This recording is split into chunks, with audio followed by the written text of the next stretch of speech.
काबे में मासूम बच्चे की जान निकालते फरिश्ते के लाइव मंजर कैमरे में रिकॉर्ड।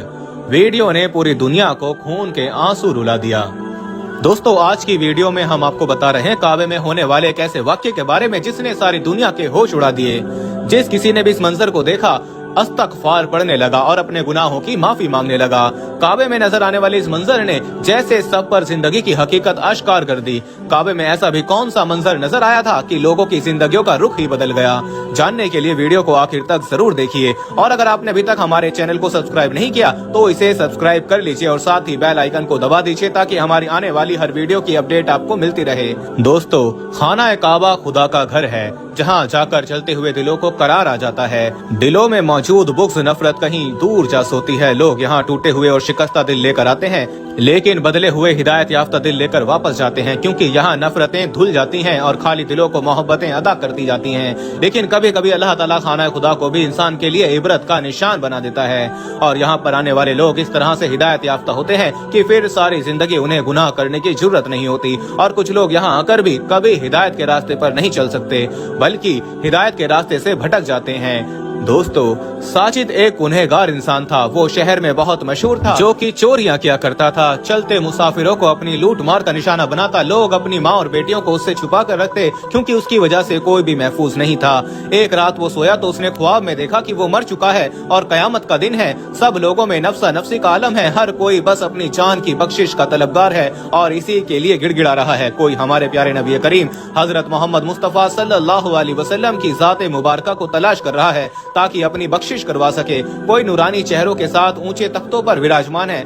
सब लोग अपने अपने अमाल के मुताबिक वहाँ पर मौजूद थे। साजिद के दिल पर इस ख्वाब ने बहुत असर किया और वो नींद से बेदार हो बैठा। उसे अपनी जिंदगी में किए गए तमाम अमाल याद आए, मगर उसे ये याद नहीं था कि उसकी अपनी हालत कैसी थी। इस ख्वाब ने उसे बहुत बेकरार कर दिया था और वो सुकून की तलाश में फिर रहा था।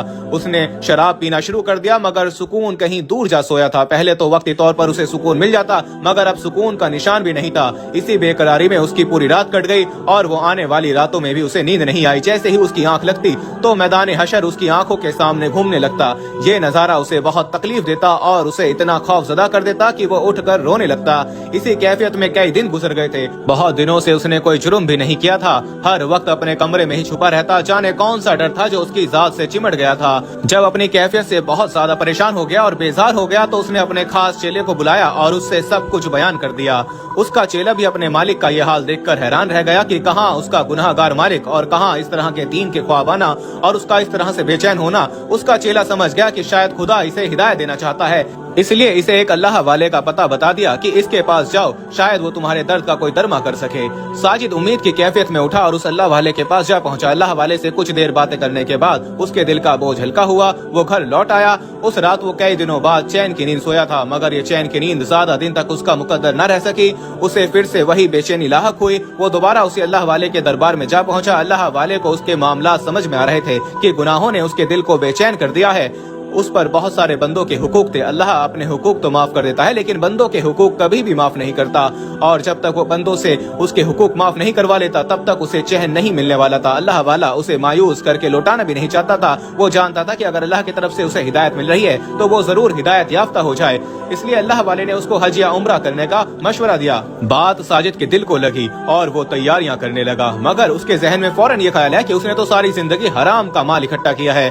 उसका हज और इबादत कैसे कबूल होगी और क्या वो हराम के माल के साथ हज करने जा सकता है? मगर फिर उसने सोच लिया कि वो अल्लाह के दरबार में जाकर माफी मांग लेगा। उसके पास अभी कोई भी जमा पूंजी या हलाल की कमाई का इकट्ठा किया हुआ पैसा नहीं था कि फौरी तौर पर उनसे हज करता और अपने दिल के सुकून के लिए उसको फौरी तौर पर हज करना बहुत जरूरी था। इसलिए वो इन्हीं पैसों से हज पर चला गया। खाना काबा पर नजर पड़ते ही वो फूट फूट कर रो दिया और उसके दिल सुकून से भर गया। उसने खुद को जिंदगी में कभी भी इतना हल्का फुल्का महसूस नहीं किया था जितना अब कर रहा था, मगर शायद अभी भी उसे मुकम्मल तौर पर हिदायत नहीं मिली थी। उसने सोच लिया था कि उसने जितना भी पैसा इकट्ठा कर रखा है उससे वो बार बार हज के लिए आएगा। ये सब बातें वो भूल रहा था कि हराम की कमाई से दिल को सुकून नहीं मिलता। अल्लाह ताला के घर आने के लालच ने उसके दिल से फिर से हिदायत की बात निकाल दी थी। उसने अपना उम्रा मुकम्मल किया। अब उसकी वापसी का वक्त नजदीक आ गया था, मगर उसे बहुत उम्मीद थी कि वो बहुत जल्दी वापस हज के लिए आ जाएगा, क्योंकि उसके पास बहुत पैसा इकट्ठा हो चुका था। वो चाहता था कि उसने जितनी भी हराम की कमाई की है वो सारी हज और उम्रा में खर्च कर दे, और यही उसकी सबसे बड़ी भूल थी। वो आखिरी बार खाना काबा का जी भरकर तवाफ कर रहा था जब एक नजारे पर उसकी नजर पड़ी तो वो दंग रह गया। सामने उसने देखा कि एक छोटा सा बच्चा जमीन पर गिरा हुआ है। आसमान से बारिश बरसने लगी थी और इस बच्चे पर जैसे नज़ा का आलम तारी था। कोई भी उसकी तरफ नहीं देख रहा था। लोग उसकी तरफ मुतवज्जो भी हुए तो उसके करीब ना गए। न जाने वो किसका बच्चा था जो इस तरह से फर्श पर पड़ा हुआ था। अचानक ही साजिद की आंखों ने जो कुछ सामने देखा उससे उसकी आंखें खुली की खुली रह गईं। उसे साफ तौर पर नजर आ रहा था कि इस बच्चे की रूह एक फरिश्ता कब्ज कर रहा है। मौत के खौफ ने उसे जैसे जकड़ लिया था और वो वहीं घुटनों के बल जमीन पर गिर गया और होशो हवास से बेगाना हो गया। साजिद को पूरे 7 दिन के बाद होश आया था। इस दौरान उसे कभी कभार होश आ जाता तो उसकी आंखों के सामने वही मंजर रोशन हो जाता जब फरिश्ता एक छोटे से मासूम बच्चे की रूह निकाल रहा था और तकलीफ से बच्चे का चेहरा पीला पड़ गया था। उसके चेहरे से उसकी तकलीफ महसूस होती थी और ये बात साजिद के दिल को तकलीफ पहुंचा रही थी। एक छोटा बच्चा जिसने कभी अपनी जिंदगी में शायद ही कोई गलत काम किया हो, क्योंकि उसकी उम्र बहुत ही कम थी, वो ऐसी तकलीफ से गुजर रहा था। तो साजिद जिसने अपनी सारी जिंदगी गुनाहों में गुजार दी थी, उसके साथ क्या होने वाला था, ये खौफ उसके रोंगटे खड़े करने के लिए काफी था। वो अल्लाह ताला से रो रो कर माफिया मांगने लगा कि दोबारा वो कभी भी गुनाह नहीं करेगा, बस अल्लाह उसे तौबा की तौफीक अता किए रखे। वो उठा और दोबारा उसी जगह जहाँ पहुँचा जहाँ पर बच्चे की रूह कब्ज की गई थी। वो लोगों से पूछ रहा था, मगर लोगों का कहना था कि यहाँ पर ऐसा कोई वाकया नहीं हुआ। वो बार बार 7 दिन पीछे की तारीख दोहरा रहा था। ऐसा कैसे हो सकता था कि एक बच्चे की यहाँ पर मौत हो गई और वहाँ पर मौजूद किसी भी इंसान को पता ना हो। एक सिक्योरिटी गार्ड जो बहुत ज्यादा पुराना था, साजिद ने जब उससे इस मामले के बारे में पूछा तो उसने भी मुकम्मल तौर पर मना कर दिया। इस मामले को कभी भी साजिद हल नहीं कर पाया कि उस बच्चे को मरते हुए सिर्फ उसी ने क्यों देखा। आज साजिद बहुत ही नेक इंसान है, राहे खुदा में बहुत ज्यादा सदका खैरात करता है। लोगों का लूटा हुआ माल उसने लोगों को वापस कर दिया और जिन लोगों को वो नहीं ढूंढ पाया उनका माल उसने नेक कामों में लगा दिया है और हर वक्त अल्लाह ताला से अपनी बख्शीश का तलबगार रहता है ताकि उसे अल्लाह ताला माफ कर दे। वो समझ चुका है कि अल्लाह ताला ने खाना काबा में उस बच्चे की रूह कब्ज होते क्यों दिखाई। किसी की मौत देखकर उसकी सोच की नफी हुई थी कि वो हराम के पैसों से बार बार हज या उम्रा करने जाए और लोगों के माल को अपना माल समझे।